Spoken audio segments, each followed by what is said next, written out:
内禀刀。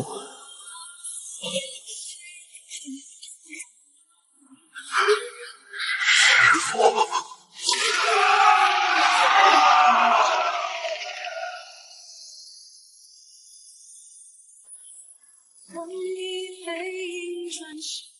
你的刀还给你，下次别乱有东西。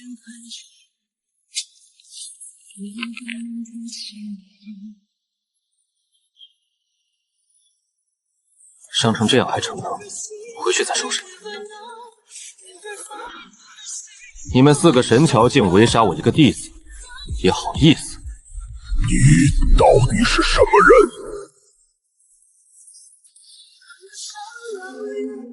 我是他师傅，也是你们今天的催命神。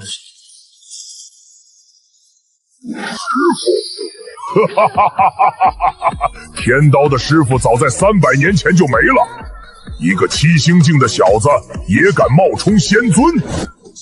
你左臂断了，小伤，小伤个屁！忍着点。师傅，您怎么？回头再说，先把眼前这几个料理了。天刀赵小刀，南疆100年不败的战神，此刻站在一个年轻人身后，就像跟了一辈子。那副架势不是装出来的。杀了他们！师傅，4个神桥境，那又如何？师傅还是那么霸气。 你那副德行还想打？站后面看着。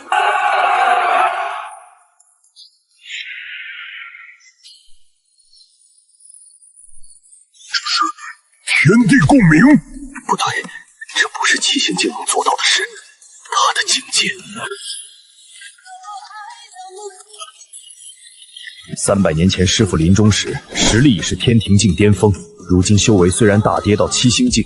但那些功法、神通对天地法则的体悟，这些东西不会因为境界降低而消失。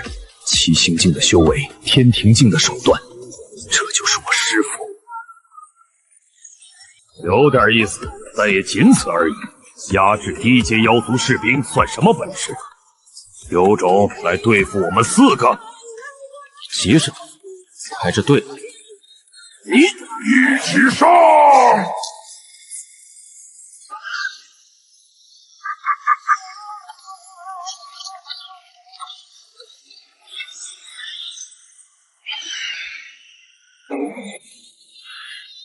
师傅说了让我看着，但没说不能帮忙挡一个。天刀，你不要命了！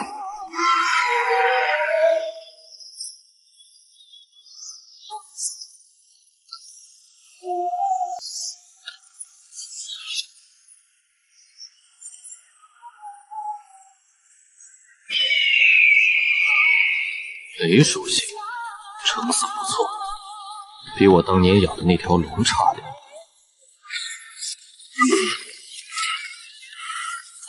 你到底是什么境界？七星？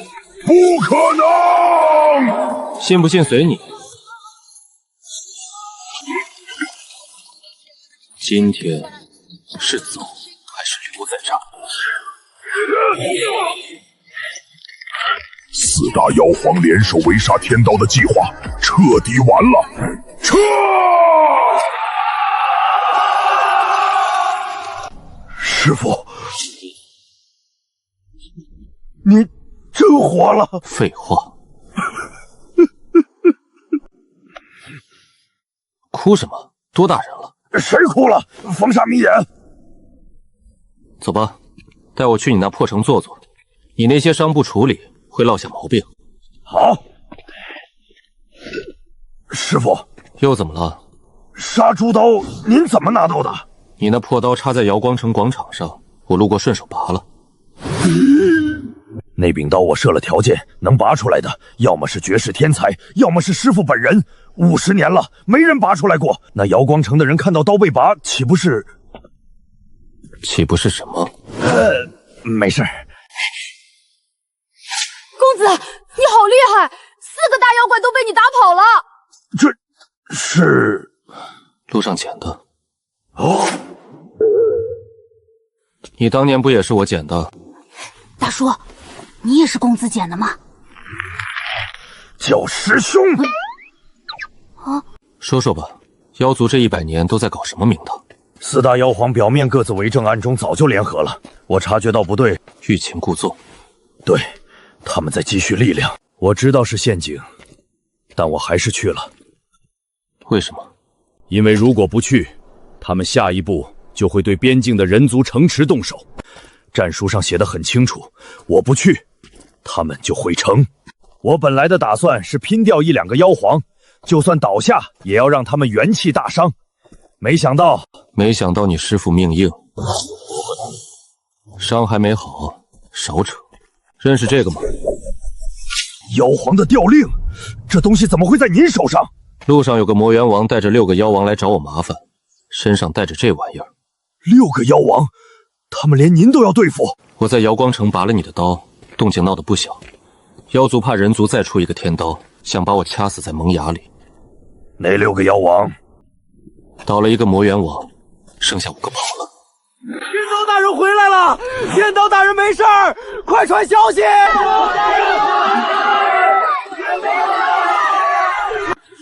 先生，这位就是我25徒弟赵小刀。天刀本人活的，够用了！300年了，连张椅子都不舍得买。练刀不需要椅子。师傅，您是怎么活过来的？在墓中苏醒，修为大跌，正在慢慢恢复。具体的我也说不清。300年前您走的那天，我在门外跪了1夜。后来我把您给我打的那柄刀带在身上，走到哪儿带到哪儿。50年前，我觉得自己可能这辈子都突破不了了，就把刀插在瑶光城，想着万一哪天有个天才能拔出来，也算替您传了衣崩。你突破不了是因为心结。什么心结？刀道讲究无牵无挂，你心里装的东西太多了。什么东西？你自己想。公子，天刀城的烤肉好好吃，你快尝尝。师傅，这孩子路上捡的，天赋不错，血脉有返祖迹象。返祖？羽族的？南疆深处有一种赤灵芝，据说能激发血脉潜力。我知道，本来就打算找那东西。那地方不好去，赤灵芝只生长在九幽莽皇的领地深处，那片沼泽连我都不愿意轻易踏足。九幽莽皇刚被我打断了3根旗骨，短时间内应该没心思管自己的地盘。行吧，这表情，300年了还是一模一样。小刀，你知道毒沼地里有团黑雾吗？你也遇到了？遇到了，打不散，也伤不了我。那东西什么来头？30年前，那东西突然出现在毒沼地里，我去探过2次，它也不主动攻击我，就是赖在那儿不走。他跟我说了句话。什么话？他说妖皇的计划准备了100年，还说就算你突破天庭境也必倒无疑。这话什么意思？意思是4大妖皇围攻你可能只是第一步，后面还有后事。而且那团黑雾的气息很古怪，不像是这方大世界的东西。您是说外域？不确定，但有一个人可能知道。谁？你二师兄。林师兄。推算天机，洞悉万物，这种事不找他找谁？师傅，二师兄他这些年变了不少，他创建了天机阁，整个大陆的情报网络有一半在他手里。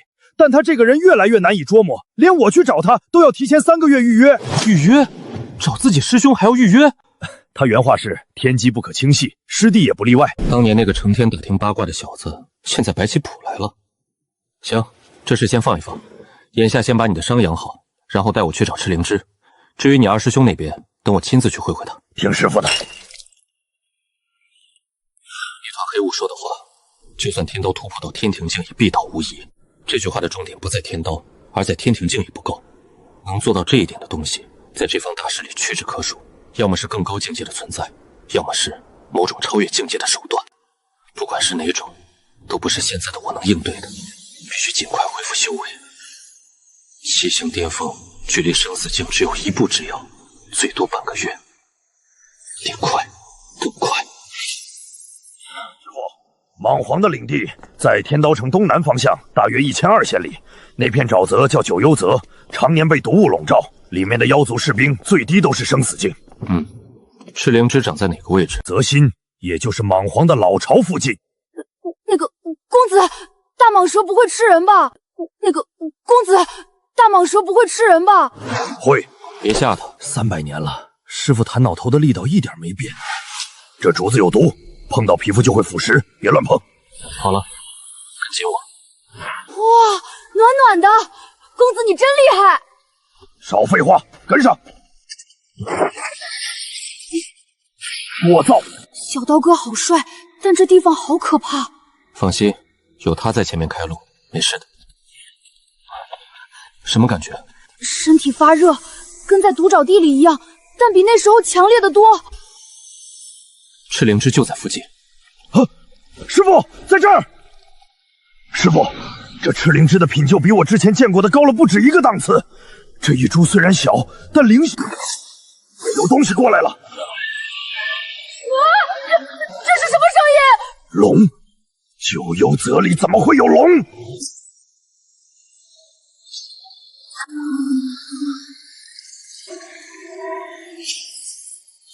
师傅小心！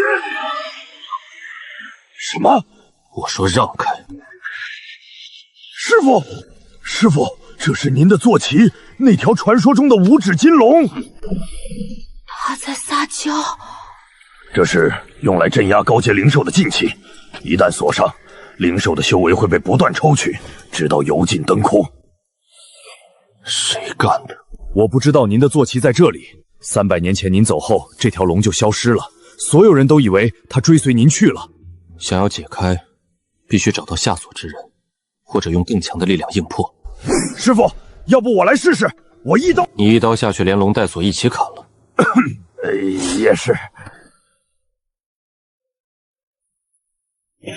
找到了，这锁不是一个人下的，至少3个人，3种不同的力量。3个人联手困住一条五指金龙，这些人到底是谁？万花天幕。什么？第3层封印用的是万花天幕的手法。师傅，您是说小师妹她？不一定是她亲手做的。万花天幕的简化版可以刻录在法器上，别人也能使用。但法器的来源，先把锁解了再说。闪着点儿。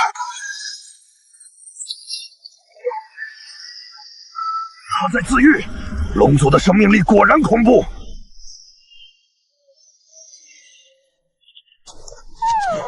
好小啊，跟条小蛇一样。我错了，是很威风的小龙。他被困太久，元气大伤，恢复到全盛状态还需要时间。师傅，当年这家伙可是能驮着您飞越整片大陆的，现在这样子，300年了，脾气一点没变。他还记得你？我也记得他，当年就爱咬我。幻羽，过来，张嘴。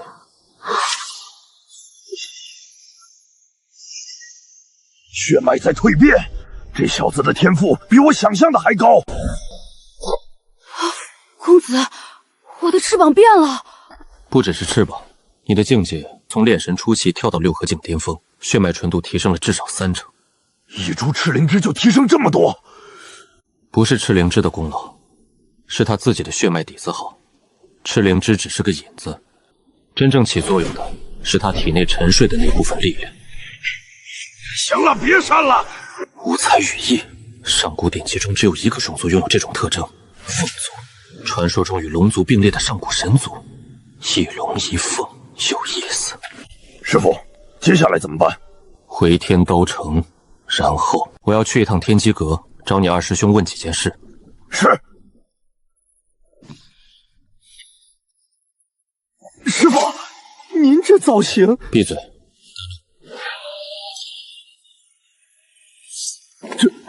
这是天刀大人的坐骑，我师傅的。这位年轻公子是？别问了，让路。先生，这是龙。废话，别挡道。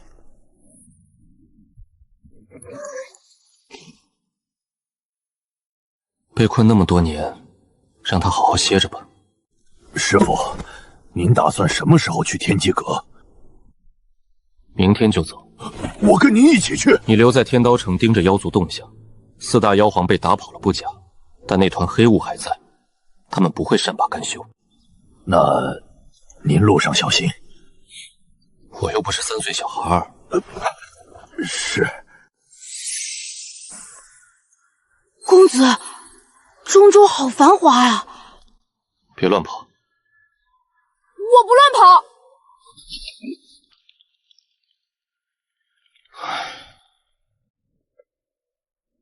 听说了吗？天机阁最近在搞拍卖会，据说有一件上古秘宝要出手。什么秘宝？不知道。天机阁的消息向来只透露一半，不过能让他们专门办拍卖会的东西，肯定不简单。在哪儿办？就在玄月城总部。3天后开始，各大势力都派人来了。3天后的拍卖会，倒是个见林清晨的好机会。老板，玄月城怎么走？出了镇子往北，沿着官道走半天就到。走了。公子，这个糖人好好吃。路上再吃。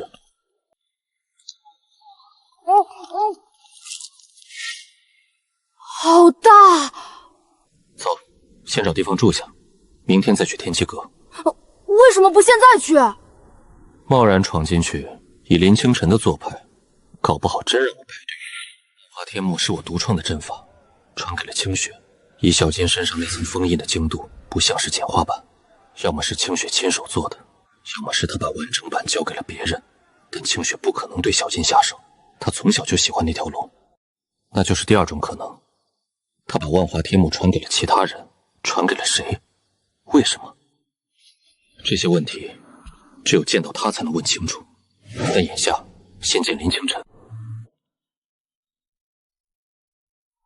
2位是来查询情报，还是参加拍卖会？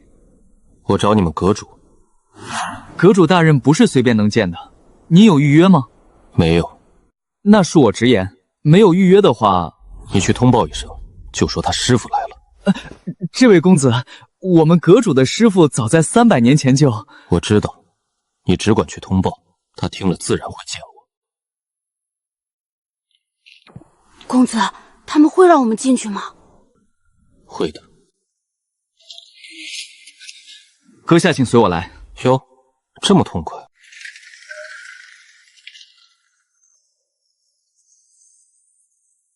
来了，我算到你今天会来。算到我来，也不下来接一下。你真是师傅？你觉得呢？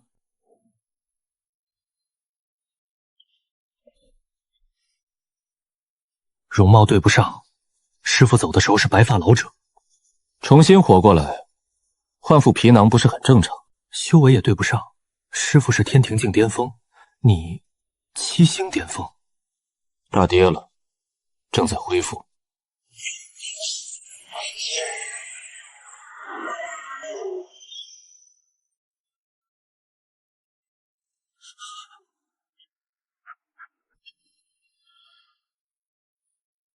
捡起来，像什么样子？师傅，您真的活了？废话多，坐下说正事。师傅找我是为了南疆的事。你知道，天机阁的情报网不是摆设，4大妖皇围攻天刀，万妖谷之战，还有一个神秘人出手击退妖皇。这些消息3天前就传到我这儿了。那你怎么不去帮忙？我推演过，结果是天刀此劫有贵人相助，无需担忧。至于贵人是谁，推演到那一步就模糊了，直到消息传来，我才知道是您。你的推演算不到我。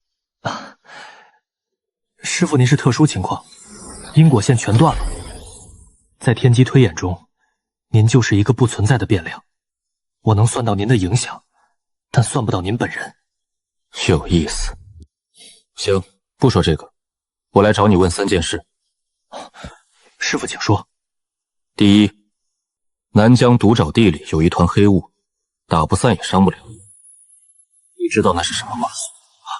知道，那东西叫噬界者，不属于我们这方天地，是从界壁的裂缝中渗透进来的。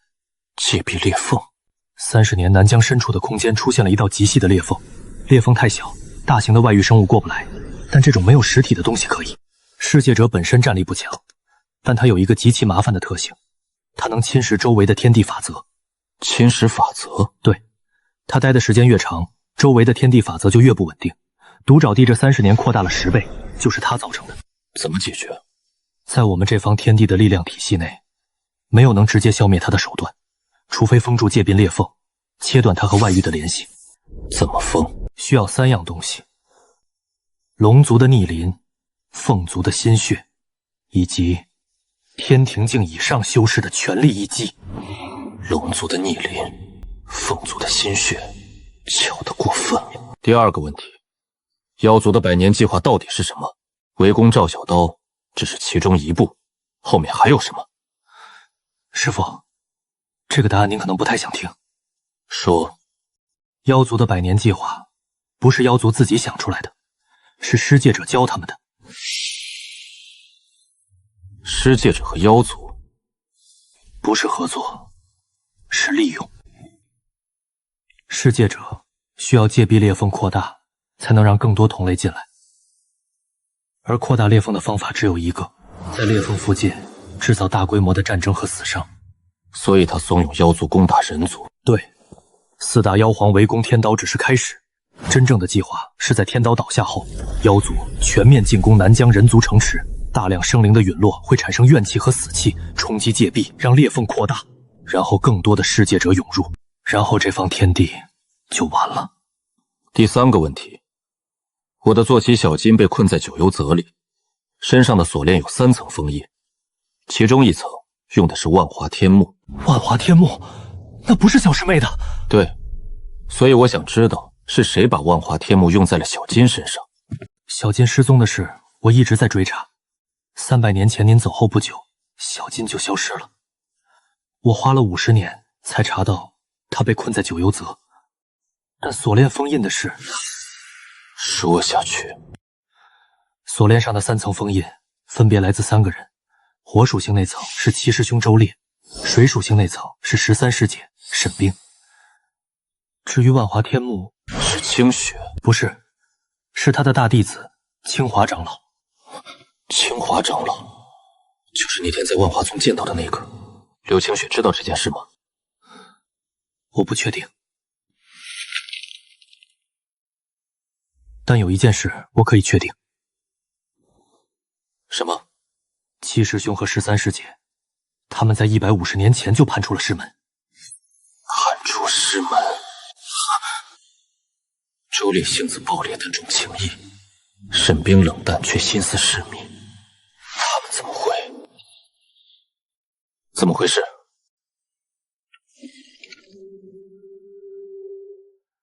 这是我这些年收集的情报，师父您自己看。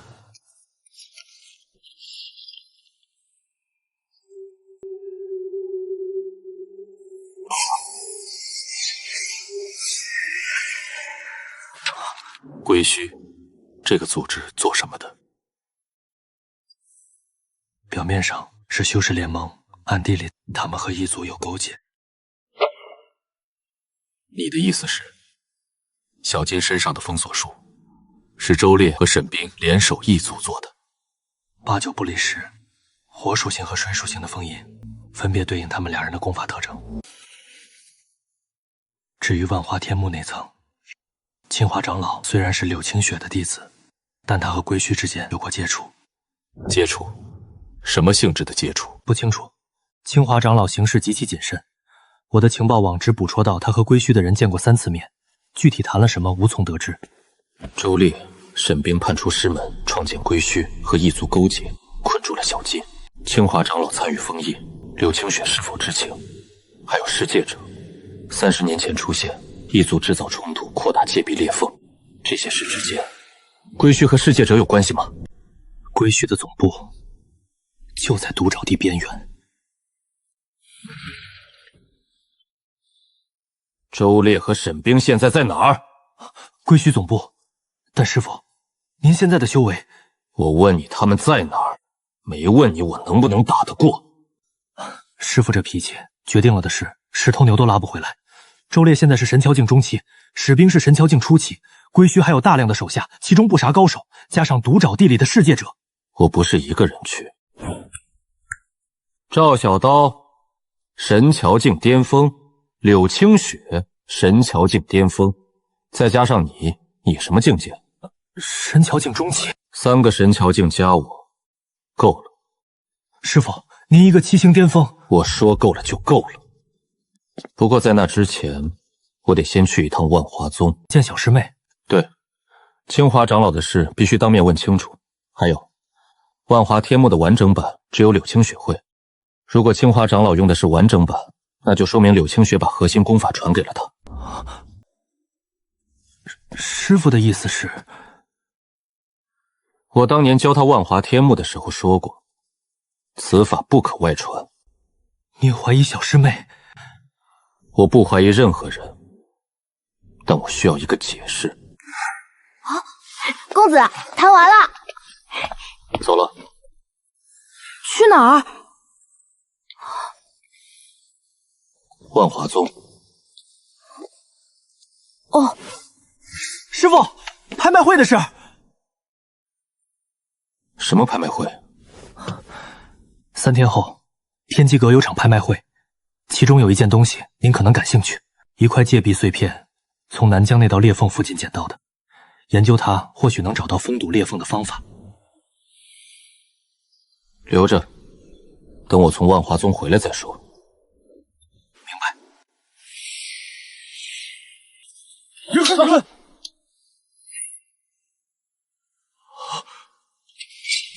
请进。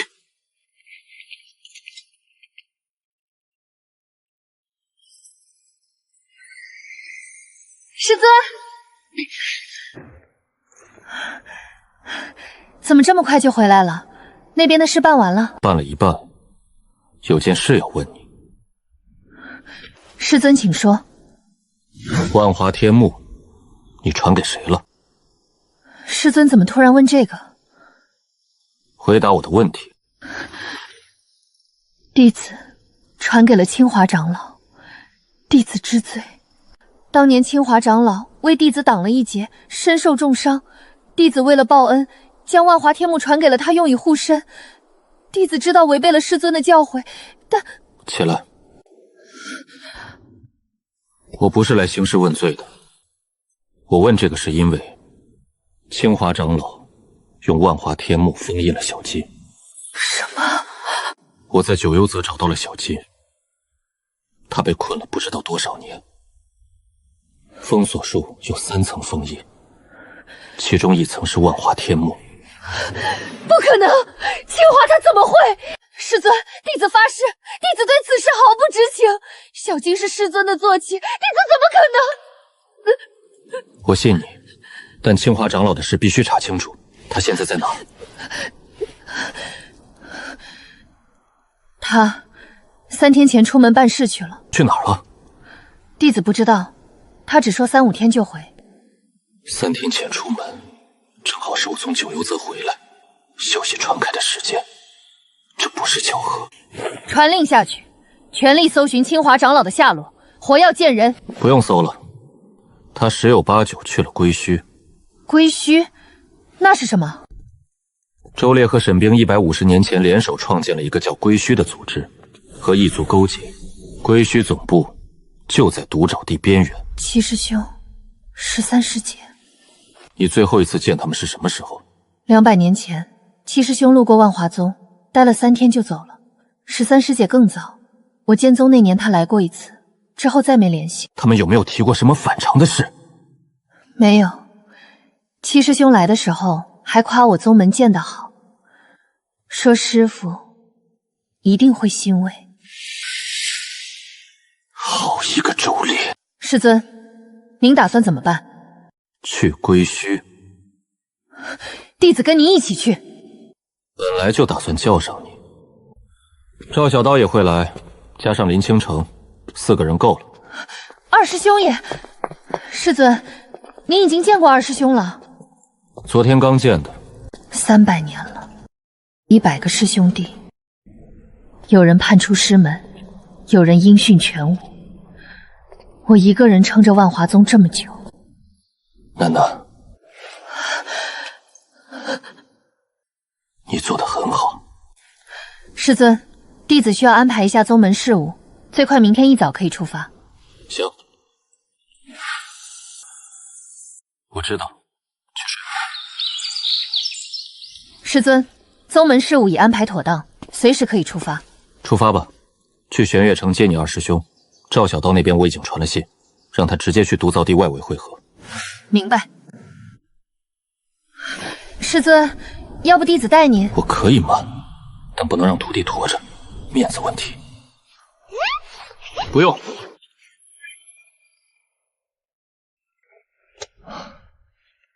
小师妹，二师兄，多少年没见了？120年。上次见面你还追着我要情报来着。二师兄当时收了我3万灵石，情报还是错的。那个年代久远的事就别提了。行了，别叙旧了，走。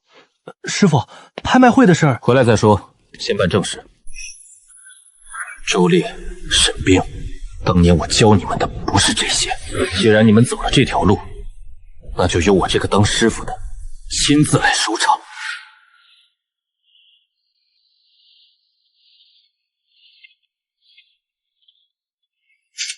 二师兄，小师妹，伤好了？早好了，师傅。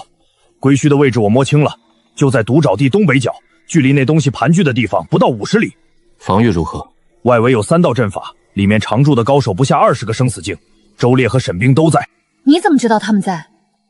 我昨天摸进去，远远看了一眼，周烈那个火属性的气息太明显了，隔着10里都能感觉到。3道阵法分别是困阵、杀阵和幻阵。困阵最外层用来拖延时间，杀阵在中间，威力不小但有破绽。幻阵最内层比较麻烦，是用异域力量加持过的，普通的破阵手段不管用。你盯了他们150年都没动手。行了，怎么进去？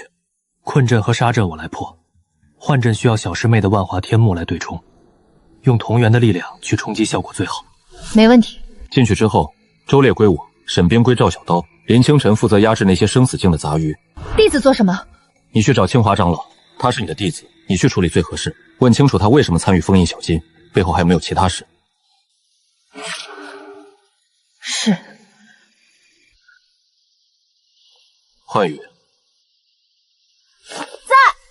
你在外面等着，不许进去。可是公子，不许。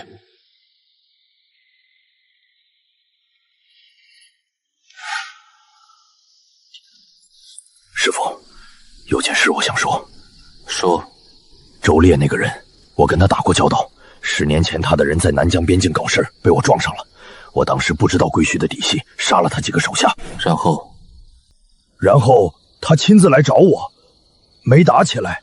他看到我之后愣了半天，说了句原来是师弟，转身就走了。师傅，我总觉得周烈这个人没有表面上那么简单。还有沈冰，13师姐当年在门中的时候，唯独对7师兄言听计从。如果周烈有什么隐情，沈冰多半也是被他拉进去的。你想说什么？我想说，明天动手的时候，能不能别下死手？我尽量，但如果他们执迷不悟，那就没办法了。我去磨刀。师傅，不管明天怎样，有您在就好。周烈、士兵，300年前你们还是10几岁的少年少女，跟在我身后练功习武。周烈性子急，每次练功都想走捷径。士兵话少，但每次我生病的时候，都是他守在床边照顾。100个弟子，我记得每一个人的样子，但人会变。300年足够把一个人变得面目全非。明天见了面，希望你们还能给我一个说得过去的理由。走。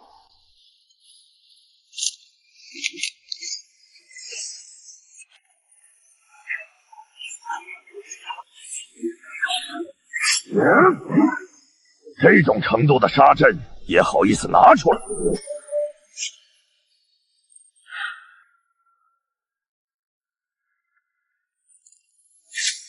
？7师兄，好久不见，你来这儿做什么？带师傅来看看你。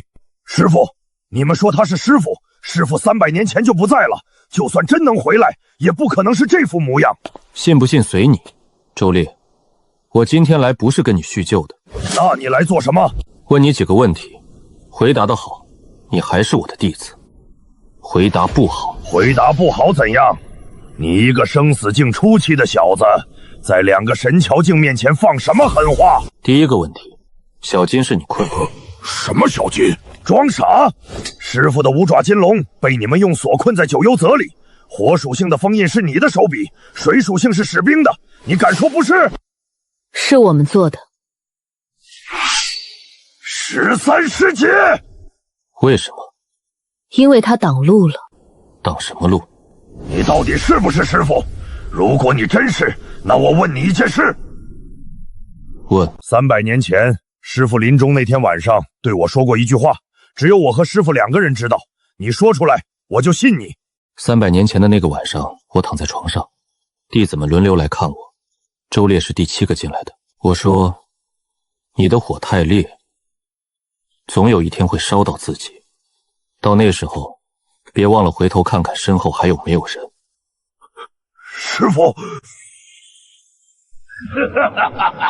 感人的师徒重逢，可惜来不及了。你答应过不插手的。我答应的是不插手你们的计划，但现在计划已经没有意义了。他来了，所有人都得留在这里，包括你们。师傅，对不起，很多事来不及解释了。这东西比你想象的要危险得多。都退后。那是什么？不可能！你怎么会法则之力？你明只是……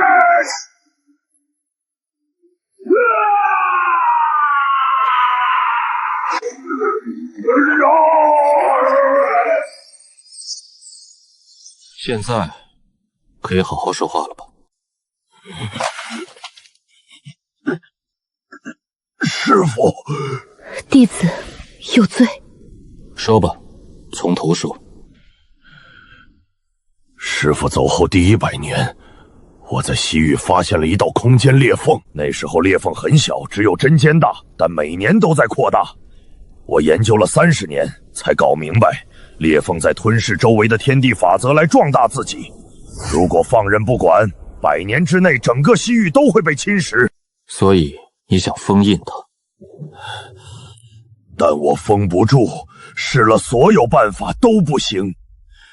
裂缝背后的力量太强了，不是我一个人能对抗的。然后他跟我说话了，世界者从裂缝里伸出来，告诉我一个封印裂缝的方法。你信了？我没信，但他说的方法我验证过，理论上确实可行。什么方法？用一条真龙的龙气镇压裂缝，龙气是这方天地最纯粹的本源之力，可以修补被侵蚀的法则。所以你盯上了小金。你就没想过来找我，找二师兄，找小师妹，100个师兄弟，你谁都不找，自己一个人扛。他找过，150年前，7师兄找过2师兄。我当时推演显示，这条路的尽头有转机，如果我插手，转机反而会消失。什么转机值得让小金被困100多年？你是不是脑子坏了？那是师傅的坐骑。够了。小金的龙气被你抽了多少？3成。抽了3成之后，西域那道裂缝确实被压住了，但别处又出现了新的裂缝。世界者骗了我，他根本不是想让我封印裂缝，他是想削弱这方天地的本源之力。龙气被抽走的地方，法则变得脆弱，新的裂缝就更容易产生。等我发现的时候已经晚了，南疆的裂缝已经成型，世界者开始渗透进来。我想补救，但他威胁我，如果我把真相说出去，他就对小金下手。所以你见了归墟？归墟是为了监视世界者。这150年，我和沈冰一直在暗中研究对付他的方法。表面上跟妖族合作，实际上是在利用妖族的资源收集界壁碎片。这东西是界壁脱落的残片，研究透了就能找到世界者的弱点。你知道你最大的问题是什么吗？你火太烈，烧到了自己，然后忘了回头看看身后还有没有人。身后一直有人，你不回头，所以看不到。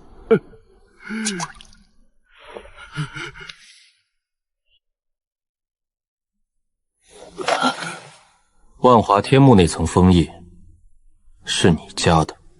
周烈前辈说需要3层不同属性的封印才能稳固，火属性和水属性有了，还差1层。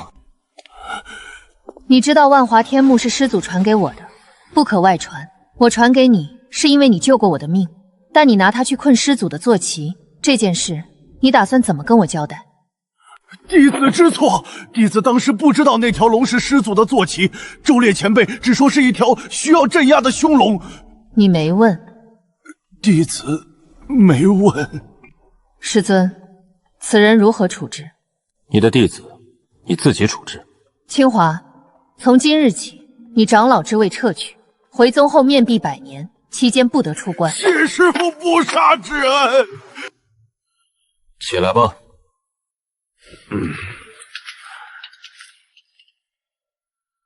周烈，你收集的戒壁碎片一共有多少？17块，都在这儿。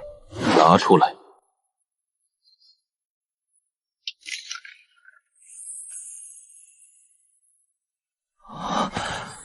这些东西如果全部研究透，不用研究了。噬戒者已经死了，戒壁裂缝失去了外域力量的补给，会自行愈合。这些碎片留着也没用了。150年，白干了。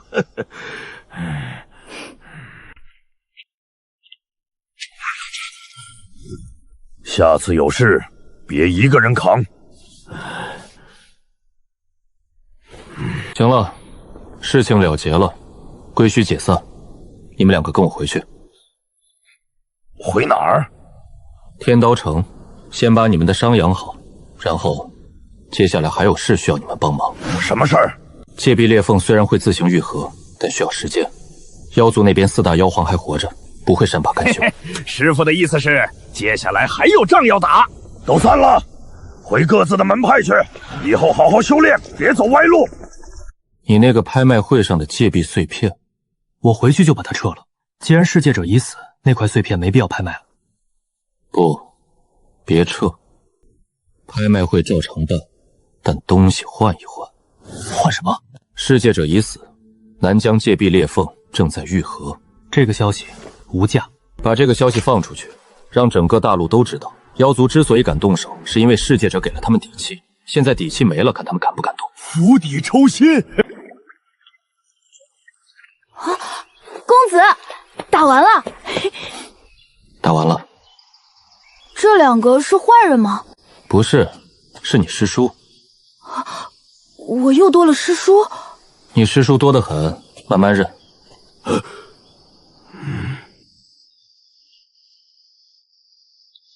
习惯就好。想什么呢？师傅，您刚才那一击消耗很大吧？你想说什么？噬戒者死了，但4大妖皇还活着。如果他们再来，弟子虽然做了错事，但这150年的修为没白练，拖住1个妖皇，弟子还是做得到的。你这是在请战？弟子欠师傅的，欠小金的，欠所有师兄弟的，总得做点什么。把你那破火功好好练练。上次我看你出手，火候不够纯，杂质太多。有人。一个人生死境巅峰，不对，是半步神交。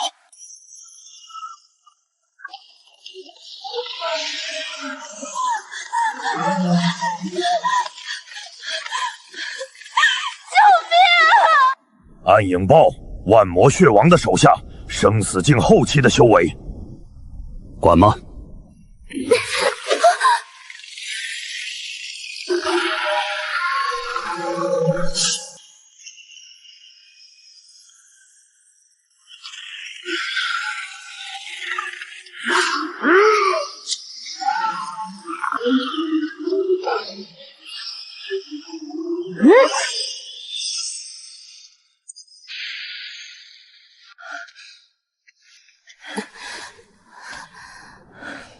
没事了。多谢各位救命之恩。你是谁？怎么会被万魔血王的妖族士兵追杀？我叫苏瑶，是北海玄霜宗的弟子。3天前，我们5人路过南疆边境，被妖族士兵伏击，其他4个师兄师姐都没了，只有我逃出来。玄霜宗是北海的中等门派，擅长冰系功法，实力不弱。5个人路过南疆边境，为什么会被妖族士兵伏击？我们是来送信的，给天刀大人的信。您就是天刀赵小刀。宗主说，万魔血王在集结残部，准备对南疆发动第2次进攻。这次他还联络了北海和西域的妖族势力。多少？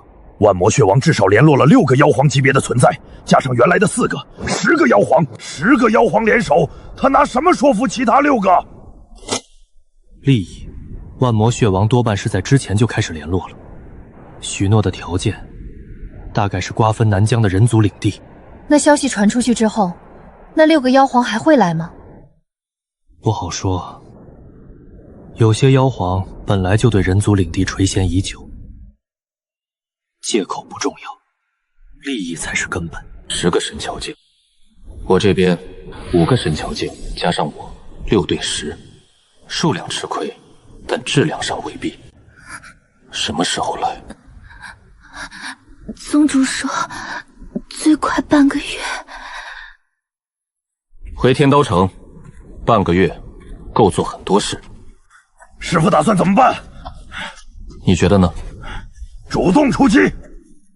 被动防守永远是下策。10个妖皇联手攻城，就算我们守得住，天刀城的百姓也扛不住。那打蛇打7寸，万魔血王是联盟的核心，杀了他，联盟自然瓦解。杀万魔血王，他可是神桥境巅峰，而且恢复能力极强，所以不能硬杀。那怎么杀？引蛇出洞。万魔血王最忌惮的人是谁？您。所以，如果他知道我落单了呢？师父，你要拿自己当诱饵，这问题大了。您现在才生死境初期，我生死境初期打得过天庭境的世界者，一个神桥境巅峰的妖皇，你觉得我搞不定？道理是这个道理，但让师父一个人冒险，不是一个人，我会带人，带幻羽。带那个小家伙，他的速度比你们所有人都快，万一出了意外，他能带我撤离。而且，幻羽的血脉是凤族，凤族天生克制血族。您早就想好了？从九幽泽回来就在想了。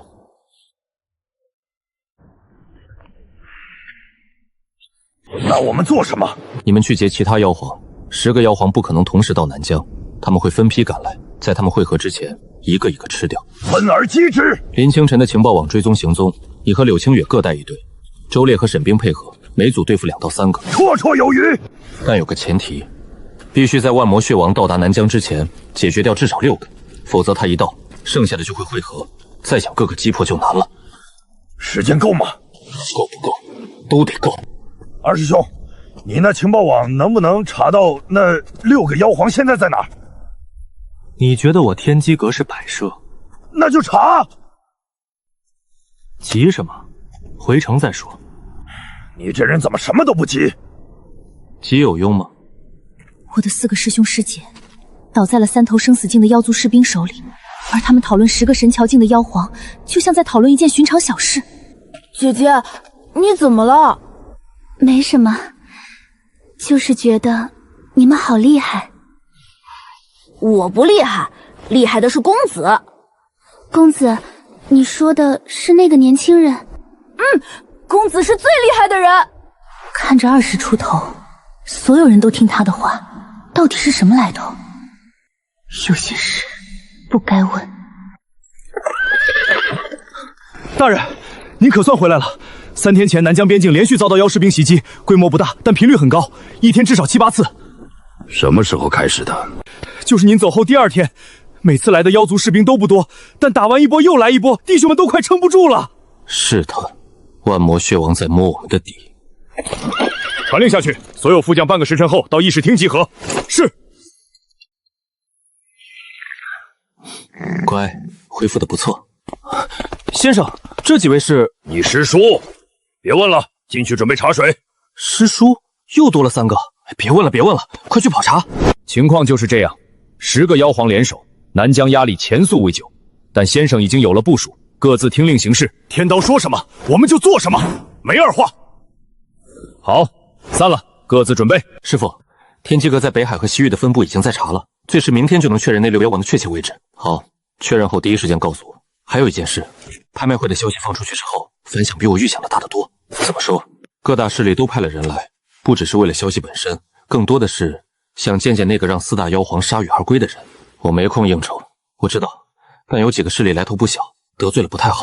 这是名单，天剑宗、太虚殿、紫霄圣地，每一个背后都有顶尖高手坐镇，那就让他们派人来天刀城。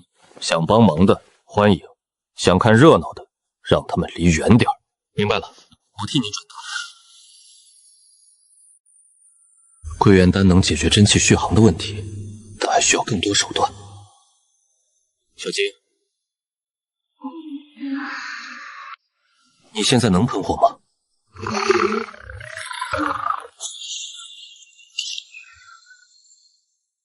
威力还不够，不过没关系，慢慢恢复。6个妖皇位置全部确认，2个在北海，3个在西域，1个在东荒。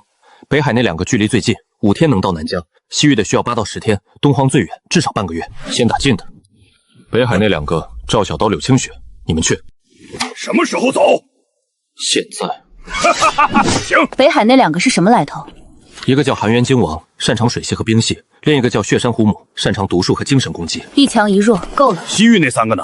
你和史兵去，加上林清晨。3个人对3个妖皇，怎么没信心？我和史兵配合没问题，但二师兄他……七师弟放心，我虽然不擅长正面战斗，但辅助和控制还是拿手的。你那个推演术能用在实战里？预判对手的下一步行动，提前布置陷阱，干扰对手的判断，这些够不够？够了。什么时候走？明天。西域那3个还有8天才到，我们有时间准备。那东荒那个呢？最远半个月才到，等你们解决了西域的再去收拾他，不迟。公子，我们什么时候动？等消息，等万魔血王的确切位置。二师兄不是说他在南疆深处吗？在南疆深处没错，但具体在哪还不确定。他的隐匿能力极强，想找到确切位置不容易。那怎么办？引他出来。怎么引？你觉得万魔血王最想对付的人是谁？公子您？对。所以您要出去晃悠，让他来找您？聪明。那会不会很危险？有你在怕什么？跑不过他，还飞不过他。嘿，那倒是，我飞得可快了。你这个样子能干什么？哎呦！别欺负他。走，出城转转。现在就去引他出来？不是，去买点东西。公子，他们好可怜，所以要尽快解决妖族的问题。这位公子，买这些药材做什么用？你是谁？在下裘山天剑宗长老。方长老找我有事，不敢说找，只是恰好路过，认出了公子身上的气息。什么气息？法则之力的残余。一个生死境初期的修士身上残留着法则之力的边斗，我活了800年，头一回见。所以天剑宗想跟公子交个朋友，持此令可随时出入天剑宗，享受长老级待遇。方长老，我跟天剑宗无冤无仇，也没什么交情，无功不受禄。公子误会了，这不是施恩，是投资。投资？南疆的局势是所有人都看得到，但也不想贸然插手天刀的地盘，所以想先跟公子通个气。通什么气？天剑宗可以派3个高手南下支援，条件是战后南疆边境的3座灵矿归天剑宗开采50年，3个高手换3座灵矿50年。你们天剑宗的算盘打得真响。公子觉得条件不合适，可以谈，不是合不合适的问题，是我不需要。公子，10个药皇，我说了不需要。方长老，回去告诉你们宗主，南疆的事我自己能解决。天剑宗想帮忙可以，但别谈条件，要么真心实意来帮，要么别来。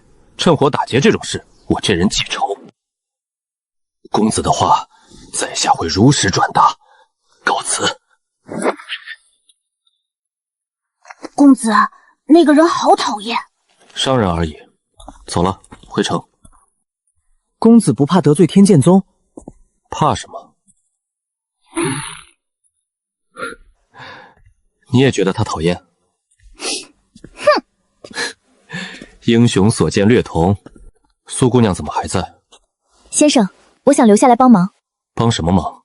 我修为不高，正面战斗帮不上什么，但玄霜宗的冰系功法在治疗和辅助方面有独到之处，战场上总需要人救治伤员。你会疗伤？玄霜宗有一门冰系疗伤术，可以冻结伤口，阻止恶化，为正式治疗争取时间。行，留下吧。多谢先生。这个配方300年前自创，名叫归元丹，专门用来快速恢复真气。以前练这东西跟玩一样，现在火候控制费劲了些，但经验还在。6克，每一克能瞬间恢复2成真气，6克加起来足够我连续释放7次法则之力级别的攻击。7次，够。先生，赵将军传来消息，北海寒元君王已被击败，血山虎母重伤逃窜，正在追击。先生，灵港卫星传消息，西域3个妖皇中的一个已被周烈和沈冰联手击败，剩下2个正在围堵中。一切按计划进行，该我动了。公子，我们去哪儿？万魔血王上次逃走的方向是正南，我们往南走，走慢一点，动静大一点。故意让他发现我们？对。那我飞高一点，让他看到我的翅膀。聪明。一个生死境初期的人族修士，大摇大摆往南疆深处走。万魔血王要是不先动，就不配当幽皇。公子，都第3天了，还是没动静，急什么？鱼饵放下去了，总得给鱼咬钩的时间。来了。公子，别慌，准备好，随时听我指令。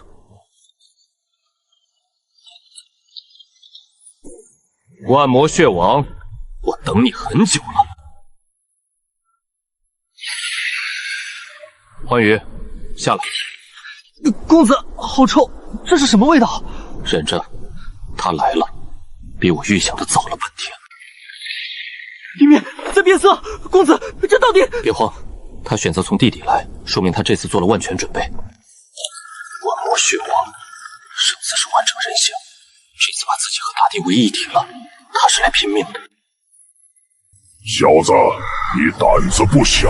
你也是，上次被打跑了还敢来。无主金龙，他怎么会？被你的人困了100多年，刚放出来，怎么心虚了？周烈那个废物嘴倒是不严。别怪他，我问什么他都得答，毕竟我是他师傅。你到底是什么人？问这么多干什么？你不是来对付我的吗？动手吧。上次你能逼退我们，是因为我们不知道你的底线。现在我知道了，那就试试看。在我的领域里，你的力量消耗加倍，而我不会累。他说的没错，按刚才的效率，把所有弹药用完也打不穿，得换个思路。欢愉，在飞。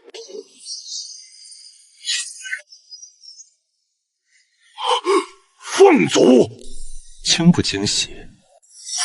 血域的核心不在物里，在地下，切断它和云中的联系就行了。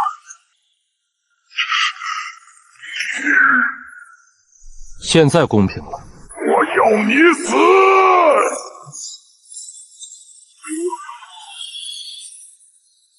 小鸡。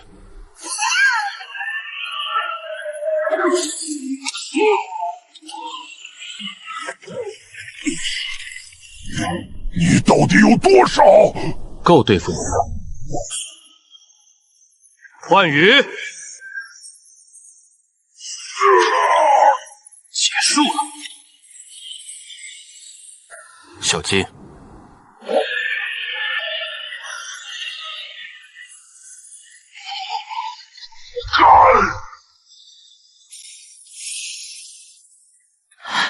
公子，我们赢了。赢了，你就喷了那么一小口，得意什么？公子，那个大妖怪真的彻底消失了吗？龙火烧的是本源，本源没了，拿什么恢复？放心吧。哦，那就好。走吧，回。回去睡觉。公子您不累吗？累，所以回去睡觉。万魔血王死了，南疆的危机算是解除了。赵小刀和柳清雪在处理北海那边，周烈他们负责西域，应该都能收尾。但是他临死前那句话“不甘”，一个活了无数年的妖皇，最后说的不是求饶，不是威胁，是不甘。他在不甘什么？想不通的是，先放着。那是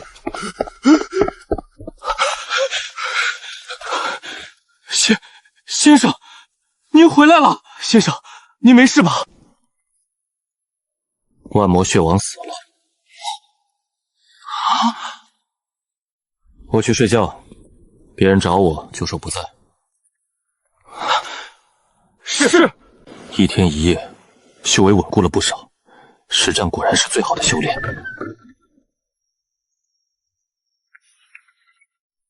苏瑶这丫头倒是细心。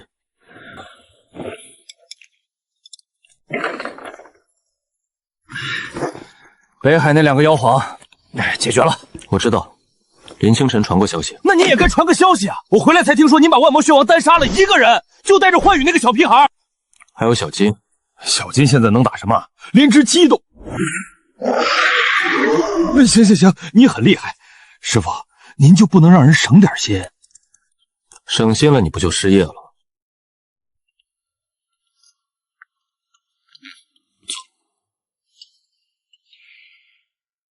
小师妹，你这眼神跟查岗似的。闭嘴！西域3个妖皇，2个伏诛，1个投降。投降的是青鳞蛇后，被我和水兵联手打服了。师傅，出事了！什么事？柳清雪被人抓了。什么时候的事？今天下午，他说去城外采药，带了2个弟子，傍晚没回来。我派人去找，2个弟子倒在路边昏迷，柳清雪不见了。2个弟子怎么样？没有外伤，就是被人一掌拍晕了。手法很干净，没留任何痕迹。一掌拍晕2个生死境的弟子，不留痕迹，至少神桥境巅峰，甚至可能是天庭境。天渊，大陆最北端，永冻之地，常年冰封，方圆千里无人烟。那里的天地法则极度混乱，任何推演术都无法探知情况。你算不到。天渊是天机阁的盲区，我的推演术在那里完全失效。对方选在天渊，就是冲着林清晨的推演术来。师傅，这明摆着是陷阱。我知道。那你……我去。师傅，他是我的弟子，不管是谁，不管是不是陷阱，我去。我跟您一起。信上说独来，管他写什么，万一是天庭剑的对手，那你去了也没用。师傅，让我查一查，3天时间。我未必能算到天渊里的情况，但我可以排查谁有动机、有能力做这件事。但不管查到什么，3天后我都会去。赵小刀，至少你可以送我到天渊外围。好，周烈和史兵呢？要不要叫他们？叫，让他们在天渊外围500里处接应。明白。你不能去，你现在这个状态，去了帮不上忙。公子，我去。你也不行。为什么？上次打万魔血皇，我不是帮上忙了吗？上次的对手是神桥境巅峰，这次可能是天庭境。天庭境是什么概念？打个比方，万魔血王在天庭境面前，跟你在万魔血王面前差不多。放心，我有办法，专门用来在法则混乱区域稳定气机。天渊那种地方没有这个不行。5道法则印记同时运转，只能维持3息，3息之内战力可以短暂达到天庭境初期，够不够不知道，但这是我目前最强的底牌。500里外接应。如果3天之内我没出来，别说这种话。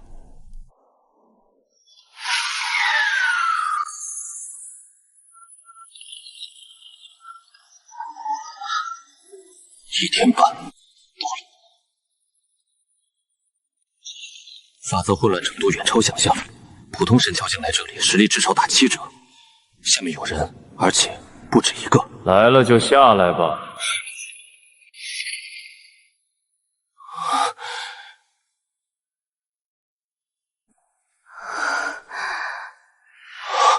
天庭境中期，他没事，只是被我封了意识，醒不过来而已。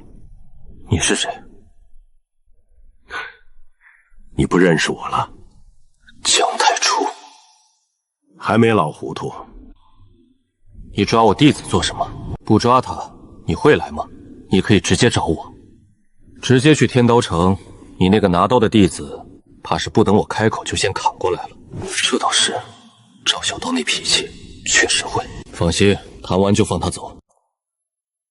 谈什么？300年前你死了，整个大陆都知道。我亲自去确认过你的坟墓，你消散的气息全是真的。然后呢？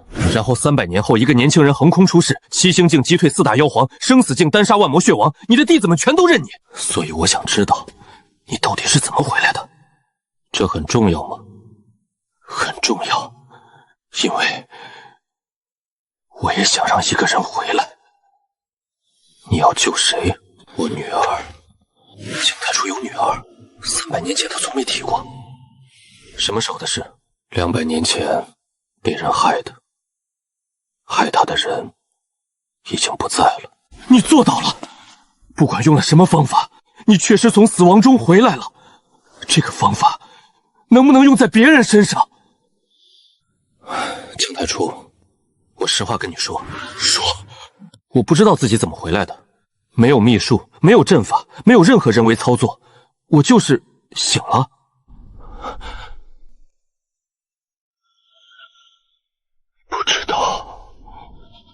不知道。你冷静点。抱歉，200年了，我找了200年，翻遍了上古典籍，走遍了大陆每一个角落，什么都没用。然后我听说了你的事，一个死了300年的人回来了，这是200年来我听到的唯一一个真实的希望。姜太初，我没有骗你，如果我知道方法，我可以告诉你，但是我信你，你这个人从来不说谎。300年前是，现在也是。人还你，抱歉用了这种方式。你可以试试正常的方式，比如写封信，约个地方喝杯酒。你变了，300年前的你不会说这种话。人都会变。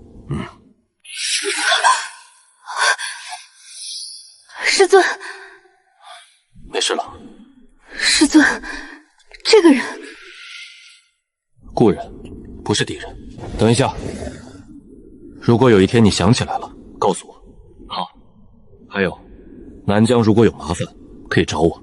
你什么时候这么好说话了？不是好说话，抓了你弟子，总得还个人情。行，记着。师尊，那个人到底是谁？姜太初，300年前大陆第2强者。第2？那第1是？我。走吧，赵小刀他们在前面等着，别让他们急坏了。师尊，弟子被抓的时候什么都没感觉到，一眨眼就失去了意识。弟子是神桥境巅峰，竟然连反应的机会都没有。天庭境跟神桥境之间的差距比你想象的大，不丢人。师尊，弟子想突破天庭境。急什么？水到渠成的事。弟子不想再让师尊一个人去面对危险。师父，小师妹，怎么样？对方是谁？打起来了吗？没打，是个故人，有事找我谈，谈完了人也放了，就这么简单，就这么简单。真没打。那我们这几天在冰天雪地里蹲着，是蹲了个寂寞，锻炼意志。找到了，抓小师妹的人是姜太初。我知道，您知道，见过了，面对面谈的。我动用整个天机阁情报网查了3天，他一句见过了就完事儿了。那他找您做什么？问我怎么复活的。他想救回他女儿。姜太初有女儿？我也是刚知道。别想多了，他就是走投无路了才来找我。那他说南疆有麻烦可以找他，这话能信吗？能信。姜太初说话算话，300年前就是这样。还有一件事，东荒那个撤退的妖皇九尾天狐派人送来了求和书，条件呢？他愿意签100年互不侵犯契约，条件是人族不追究他参与联盟的事，签，但加一条，东荒妖族每年向南郊提供1000株灵药作为赔偿。1000株？师傅您这是敲竹杠啊！他参与了围攻赵小刀的联盟，1000株算便宜他了。别，我去回信。师傅，出事了。怎么了？姜太纯的事，我查了一下他女儿的死因。200年前，姜太初的女儿姜若水天赋极高，20岁就到了生死境，但她被人设局害了，是当时北海的一个大势力，叫苍兰。为什么害她？争夺一件上古遗宝。姜若水先一步找到了那件东西，苍兰阁的人追上她，最终在北海深处将他围困致死。然后姜太初灭了苍阳阁，苍阳阁上下3000余人一夜之间全部消失。从那之后，姜太初就隐匿了200年，直到这次出现在天渊。那件遗宝呢？下落不明。姜若水死后，遗宝消失了。有人说被苍兰阁抢走了，但姜太初灭了苍兰阁也没找到。什么遗宝？传说是一件拥有逆转生死之力的上古至宝，不是普通的手段，而是真正能让逝者重回人世的力量。逆转生死，我的复活会不会跟这东西有关？你确定？只是传言，但如果是真的，那姜太初找了200年的东西，可能从一开始就不在苍兰阁手里了。如果能算到，就不叫继续查。这件东西的线索能查多少查多少。明白。300年前我死了，300年后我回来了，中间发生了什么？为什么是这具身体？为什么是这个时间点？如果那件遗宝真的存在，如果它真的有逆转生死的力量，那我的复活或许不是偶然。你知道答案吗？也是，你被困了100多年，什么都不知道。不管真相是什么，先把实力提上去再说。滚！天道城不欢迎你们！赵庄主息怒，我等此来并非挑衅，实在是事出紧急。什么事比我师父闭关更急？说！此事只能当面跟贵派掌门说。我就是掌门，有话跟我说。恕在下直言，此事赵庄主做不了主。师父，这人非要见你，我拦不住。拦什么？来都来了，说吧，什么事？在下太虚殿执事长老风劝明，见过前辈。别叫前辈，显老。见过先生。什么事？3天前，太虚殿在中州的一处秘境突然崩塌，秘境里关押着一头上古凶兽饕餮。他跑了。秘境崩塌时，殿内3位长老试图镇压，但饕餮实力远超预估，3位长老2位陨落，1位重伤。饕餮破风而出，往南疆方向去了。饕餮什么修为？封印前他被关了8000年，一直在吞噬秘境星壮大自己。现在的修为，我们估计至少半步天庭。行了，我知道了，你们回去吧。师父又来活了，这些人一个个的自己惹的祸都往咱们这儿推，谁让咱们能打呢？哼，这次怎么打？还是您一个人去？饕餮不一样，万魔血王是血族，有明确的弱点。饕餮是上古凶兽，没有明显的克制关系，而且他的核心能力是吞噬，任何攻击对他都没用。那岂不是越打他越强？理论上是，所以不能跟他打消耗战。那怎么打？得把他重新封印。封印？太虚殿的封印都关不住他。太虚殿的封印关了8000年，材料老化了，换新的就行了。新的封印从哪来？我来布。300年前我研究过上古封印术，饕餮这种东西硬打打不掉，唯一的办法就是封印。但封印需要一个能承载封印力量的载体。什么载体？龙珠。别紧张，不是要你的龙珠，是要你帮忙凝一颗灵石的。五指金龙可以用自身龙气凝聚出一颗灵石龙珠，这颗龙珠存在时间不长，最多7天就会消散，但7天足够我完成封印了。怎么？差多少？3成。他现在恢复了5成，凝龙珠需要8成，3天能恢复吗？有没有办法加速？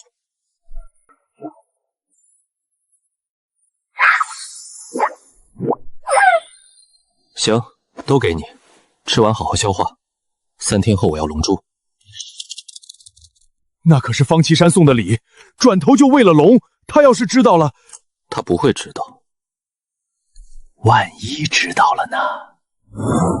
那就当他为南疆安全做贡献了。情况就是这样。3天后，饕餮到苍梧山脉，我们在那里截住他。封印需要多长时间？布阵加激活大概需要1炷香。也就是说，我们要拖住一头半步天庭的上古凶兽1炷香。对，就我们4个，5个，我也会参战。布阵之前，我先跟他打一轮，消耗他的体力。等阵法布好，我再激活封印。那中间那段时间谁来拖？你们4个，你们4个，没问题。要不要把小师妹叫回来？来不及，万华宗在西域，一来一回至少5天。那姜太全呢？他不是说南疆有麻烦可以找他？不到万不得已，不用。欠人情这种事，能少欠就少欠。师傅，这可是半步天庭，我们4个神桥境拖1炷香，说实话，我没把握。所以不是硬拖。苍梧山脉的地形我研究过了，这里2山夹1谷，最窄处只有100丈。饕餮体型庞大，在这里它的机动性会受到极大限制。把它引进峡谷？对，引进去之后，周烈、沈风封住谷口，赵小刀和林青荣在谷内牵制，不需要跟他硬碰硬，只要不让他跑出峡谷就行。火墙加上地形优势，1炷香没问题。谷尾交给我。那我和2师兄在里面跟那大家伙玩捉迷藏。有个问题，饕餮的核心能力是吞噬，如果它不攻击我们，而是直接吞噬峡谷的山体，把整座山的地形优势就没了。所以需要一个诱饵，一个比山石更有吸引力的诱饵，让它把注意力放在吞噬诱饵上，而不是山体。什么诱饵？法则之力。这些东西里面蕴含着外域法则，对饕餮来说，这比普通灵气好吃10000倍。把这些碎片分散布置在峡谷内，饕餮进去之后会被碎片吸引，忙着吞噬碎片的时候，就顾不上吃山了。17块碎片，按照它的吞噬速度，够它吃2炷香。2炷香，绰绰有余。那就这么定了。明天出发，后天到苍拱山脉，提前1天布置。先生，喝点东西吧。你放了什么？黄芪和当归，补气无血的。先生这几天消耗大，得补一补。挺好。公子，素瑶姐姐对你真好。她对谁都好。才不是，她给赵师叔端汤的时候，脸都是板着的。你观察挺仔细。明天还有硬仗要打，走一步看一步吧。这地方连鬼都不愿意来。这山体是玄铁岩，硬度极高，饕餮要啃这个得费不少功夫，所以才选这里。走吧，进去布置。这玩意儿，他应该会喜欢。300年前这种东西信手拈来，现在每一笔都得拼尽全力。今晚休息，明天继续。素瑶姐姐，你怕不怕？怕什么？明天要打大妖兽啊！有点，但有先生在，应该没事。那肯定没事，公子最厉害了。师父，弟子有个事想问。问。封印饕餮之后，您会虚弱多久？3天左右。3天？这3天里，如果有人来，你们守着就行。可是，周烈，你又想一个人扛，上次的教训还不够。有事说出来，大家一起想办法，别动不动就自己扛。是，师父。好了，辛苦了。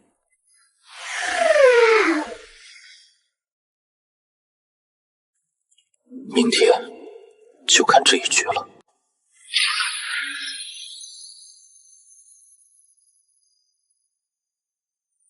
布置完了，各就各位。啊！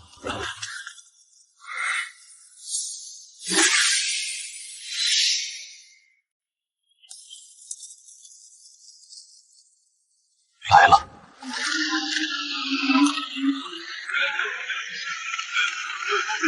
啊！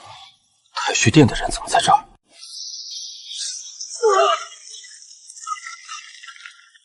别往峡谷里跑。前辈，就上一边去，你碍事。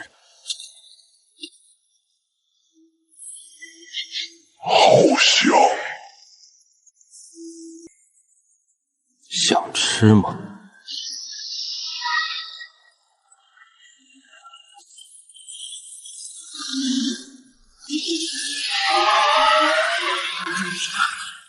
就是现在，周烈。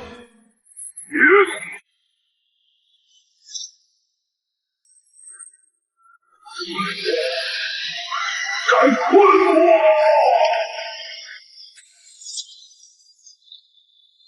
做小刀！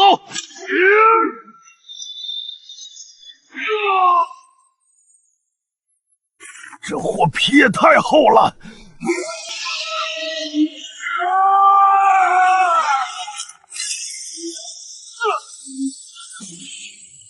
别跟他硬碰，牵扯一下，带着他跑。行，老子陪他溜溜弯儿。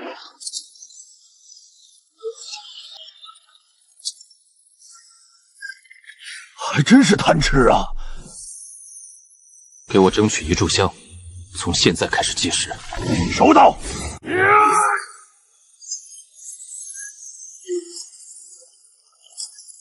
我让你吃，我让你吃！就在这里。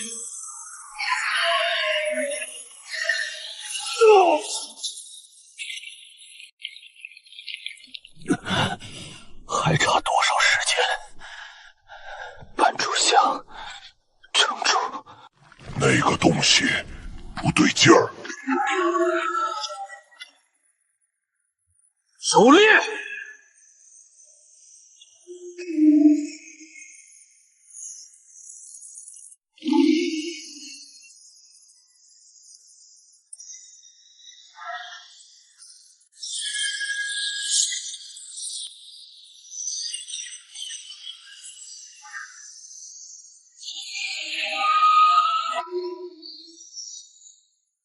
还不够。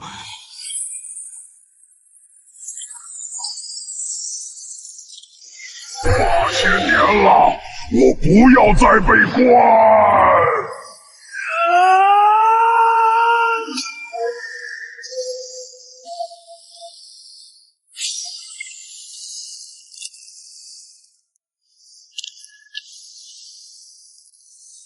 师傅，没事，就是脱力了。成了。成了。先生，您的经脉断了2条，需要静养至少3天。我知道，临时龙珠维持不了多久，得赶快把这东西送到太虚殿去。哼，让他们自己来拿，凭什么我们帮他们收拾烂摊子，还得送货上门？也行，想说就说。啊，我们没想说什么。你都写在脸上了。先生，断裂的2条经脉，我已经用冰息术暂时封住了，不会继续恶化。但彻底愈合至少要3天，这3天您不能运功，一点都不能。知道了。每次都说知道了，然后偷偷运功，您之前干过2回了。3回，在万妖谷那次你不知道。哟，这不是太虚殿那个人吗？还没醒呢。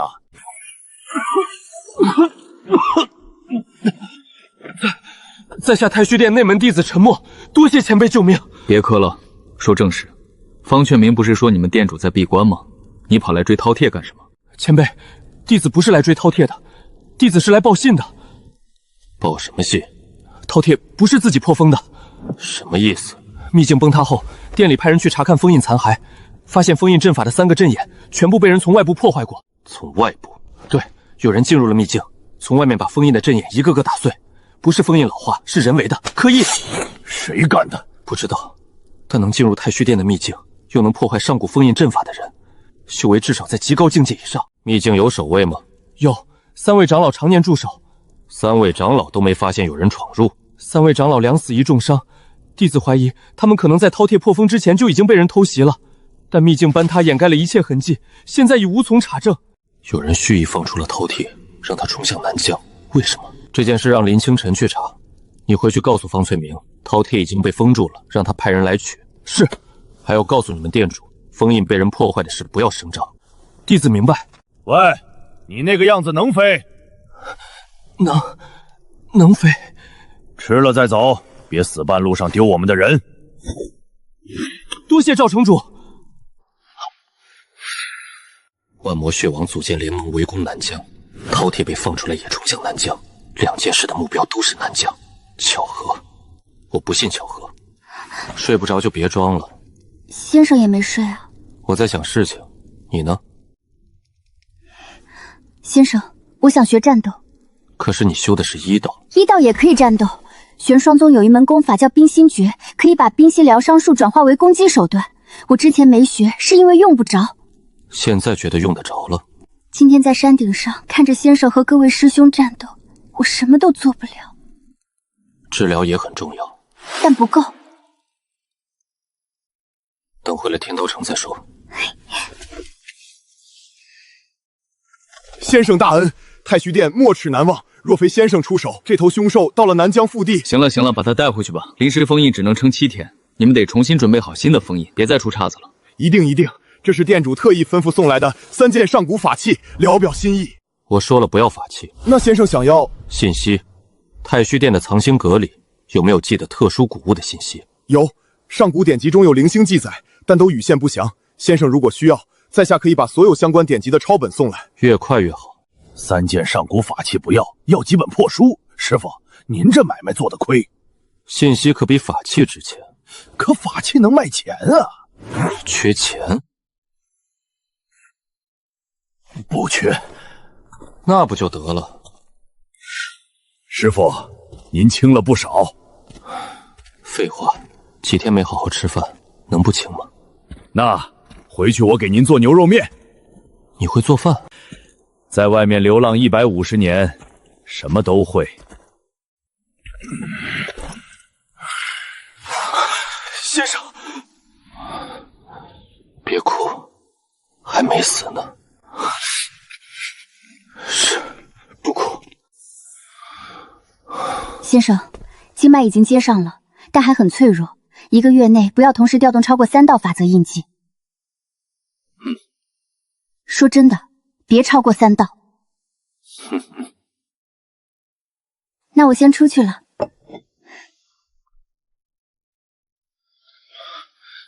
经脉在愈合过程中反而变得更有韧劲了，因祸得福。先去书房，查到了，200年前姜太初的女儿姜若水在北海争夺一件上古遗宝，被苍兰阁围杀。但有个问题，如果那件宝物落入了苍兰阁手中，姜太初灭了苍兰阁之后应该能找到，他没找到，说明东西不在苍兰阁。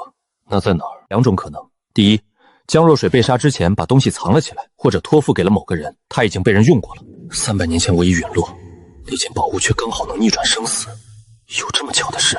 继续查，重点查200年前北海发生了什么。明白，饕餮是被人为放出的，那件宝物的线索指向200年前的北海，幕后可能是天庭境以上的存在。所以从头到尾都有人在整我们。不确定是针对我们，但南疆肯定是目标之一。谁？为什么？不知道。管他是谁，来了就打。打得过吗？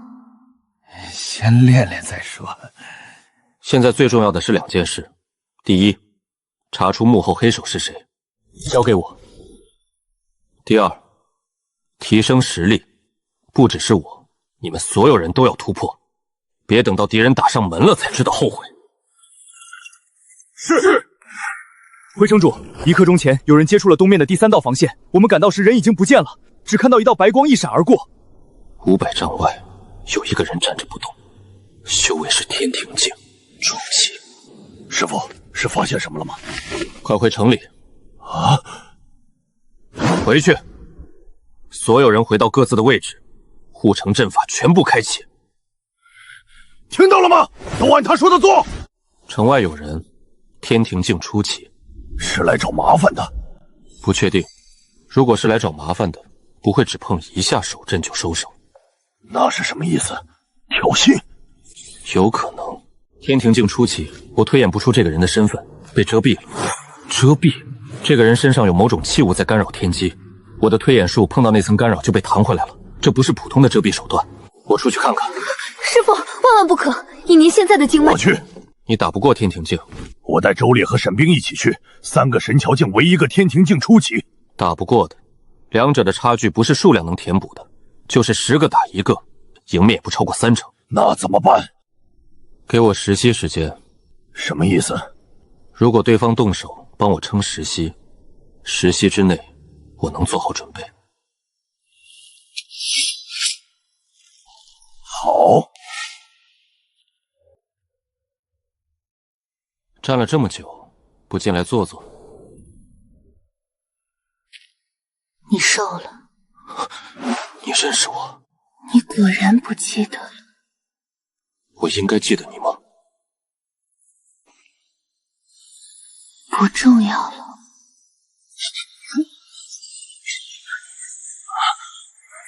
这是用过的，已经碎了大半，没有力量了。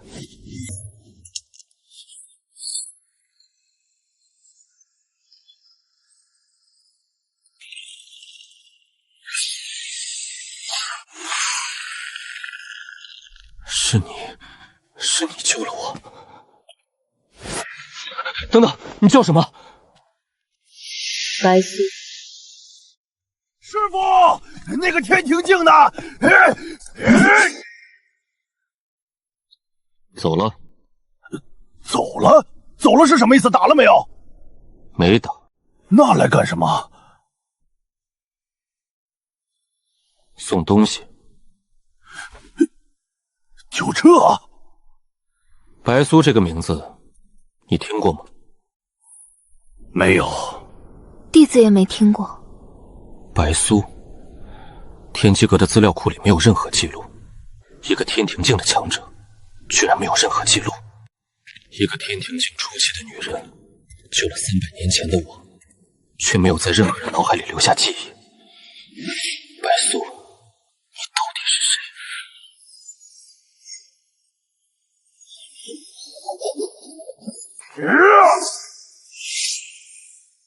你突破了！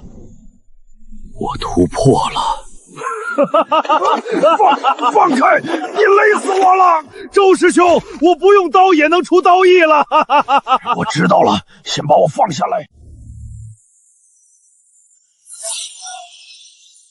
生死境后期，法则印记调动从5道提升到7道，距离神桥境只差最后一步了。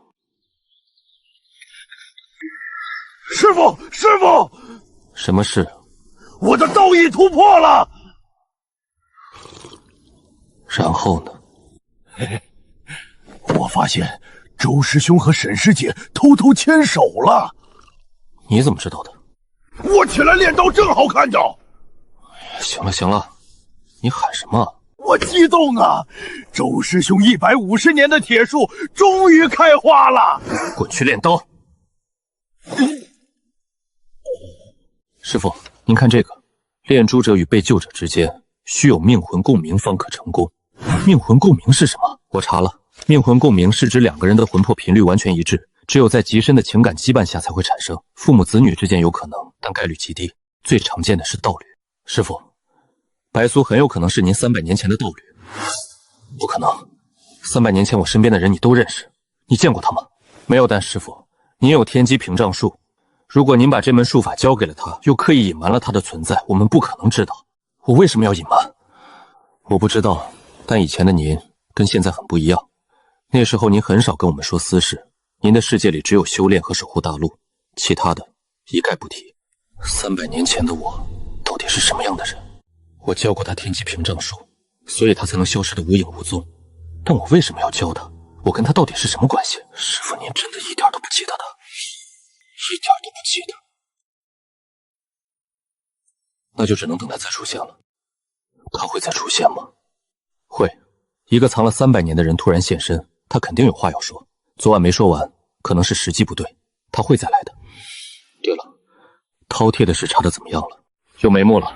太虚殿记录了入侵者的一丝残留气息，我让天机阁的人比对了，跟3个月前出现在南疆边境神秘力量完全吻合。什么力量？不属于人族，不属于妖族，也不属于任何已知种族。如果非要归类的话，最接近的是外域的东西。外域是界壁裂缝，我不确定，但这是目前最合理的推测。2次行动都失败了，如果他们的目标是界壁裂缝，那他是想扩大裂缝，让外面的东西涌进来。界壁裂缝现在愈合到什么程度了？70%，按自然愈合速度，还需要3个月才能完全闭合。加派人手守裂缝，周烈和水兵轮换，24个时辰不间断。任何靠近裂缝的可疑人物，立刻拿下。明白。公子，有人找你。谁？一个老头，说是什么天剑宗的。阁下是？天剑宗2长老秦苍。秦长老远道而来，有何贵干？老夫此来是代宗主传话，3个月后，天剑宗举办论剑大会，届时各大势力齐聚，共议界壁裂缝之事。论剑大会名为论剑，实为议事。如今各地都出现了裂缝，规模虽不及南疆这条，但数量在持续增加。各地都出现了裂缝，我会去。还有一件私事，天剑宗内部有人对宗主的决策不满，老夫此来也是想提醒先生，论剑大会上未必所有人都是善意的。有谁不满？不方便说，先生到时候自会知道。老夫告辞。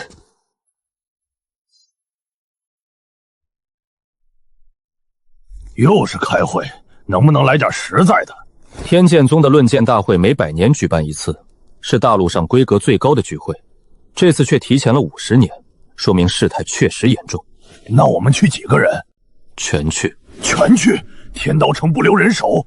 留陆景和吕子杰，护城阵法够他们撑一阵子。可是3个月够你们至少突破1个小境界。到了论剑大会上，我不想看到有人拖后腿。从明天开始加倍修炼。赵小刀，你的刀艺还差最后一层，3个月内必须突破。是。周烈，你的火系法则到了瓶颈，我给你一套功法，照着练。是。士兵，你跟周烈配合的默契还不够，多磨合。明白。还有林清晨，弟子知道，推演术的第9重。刘清雪，弟子在。你说过想突破天庭境，3个月不够，但我可以帮你把根基打到极致，等时机到了，一步跨过去。是，师尊。还有一个问题，你已经醒来好几个月了，如果白苏真的是您的道侣，她为什么现在才出现？她在等我想起来。那晚她用确定的语气说你果然不记得了，想来她已经料到我不会记得她，所以她来了。为什么？因为这个，她把它交给我，是在告诉我答案在这里面。可珠子里面已经没有力量了，没有力量，但有残影。那天晚上我接住她的时候，看到了一些画面碎片，很模糊，但确实有。什么画面？我死的时候，有人把这颗珠子按在我胸口，是一双女人的手。如果你能把残影完整解读出来，需要更强的神识，生死境不够，至少要神桥境。我要闭关1个月，中间不要打扰我，除非天塌了。什么程度算天塌？天庭境以上的敌人打上门。明白了。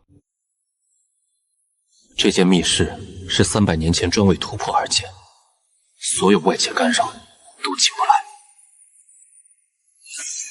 生死境后期的臂障松动了，生死境巅峰不能停，继续冲！神桥境的门槛就在眼前。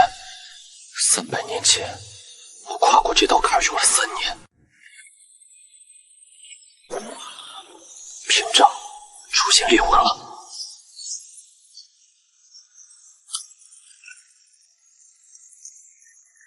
神桥境初期成了，法则印记从9道变成了12道。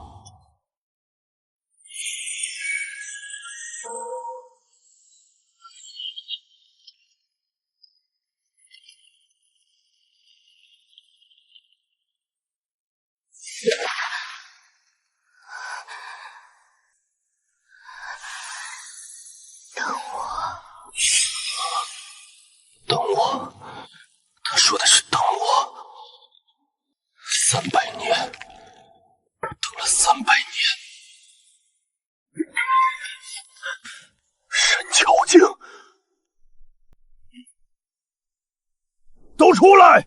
师傅突破了！你能不能注意点？差点把门框烧了。师傅突破了，真的假的？师傅。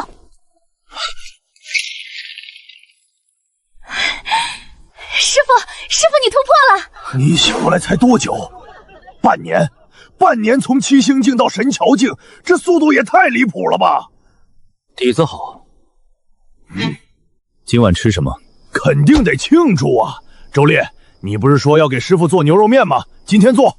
就做牛肉面，是不是寒碜了点儿？那就再加个卤蛋。得嘞！残影我看完了，看到了什么？300年前的战场，我的身体倒在山顶废墟里。白苏赶到，把那颗珠子按在我胸口。他说了2个字：等我。师傅，300年前害您的人是谁？残影里只有白苏到达之后的画面，之前发生了什么，全是空白。这个问题，可能只有白苏知道答案。那就等他来。不用等了。不用紧张。都看到了。看到了。你有很多问题要问吧？不用走。该知道的，你们都该知道。300年前，我是怎么死的？你自己选的。300年前，界壁第一次出现裂缝，不是南疆那条，是在极北之地，比现在这条大石碑。裂缝里涌出来的存在比世界者高好几个层次。他自称虚无之主，你一个人去拦了他，没叫任何人，连我都没告诉。等我赶到的时候，裂缝已经被你封住了。你把全部的修为、全部的生命力灌进了戒壁，把裂缝堵死了，代价是你的命。所以不是被人害的，是我自己选的。对。那虚无之主呢？被你赶回去了，但还没消亡，他还在戒壁外面，300年了。他一直在找新的裂缝，南疆的裂缝，各地新出现的小型裂缝，还有万魔联盟饕餮被放出来的事，都跟他有关。他出不来，你封的那道壁还在，但他能往这边渗透力量，操控这边的人和事。他在削弱戒壁。对，一点一点的消，等戒壁薄到一定程度，他就能再次突破。多久？按现在的速度，不到1年。所以你现在出现了。我等了300年，本来打算一直等下去。等你自己想起所有事情，但时间不够了。那颗珠子复活我的时候，为什么我会失忆？副作用，它逆转生死，但不能完美复原灵魂。等你回到天庭境巅峰，应该能全部想起来。应该，你也不确定。从来没有先例，你是第一个，也是唯一一个。白素，300年前我们是什么关系？等你想起来的时候就知道了。你可以现在告诉我。告诉你也没用，你不记得了，说出来只是几个字，字不值钱。那什么值钱？回忆。论剑大会我会去，戒壁的事不是你一个人的。师父，别说话。我就说一句，说300年前的您眼光挺好的。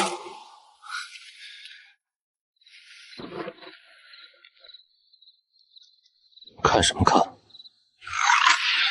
虚无之主，1年论剑大会，白素，300年前我一个人扛下了一切。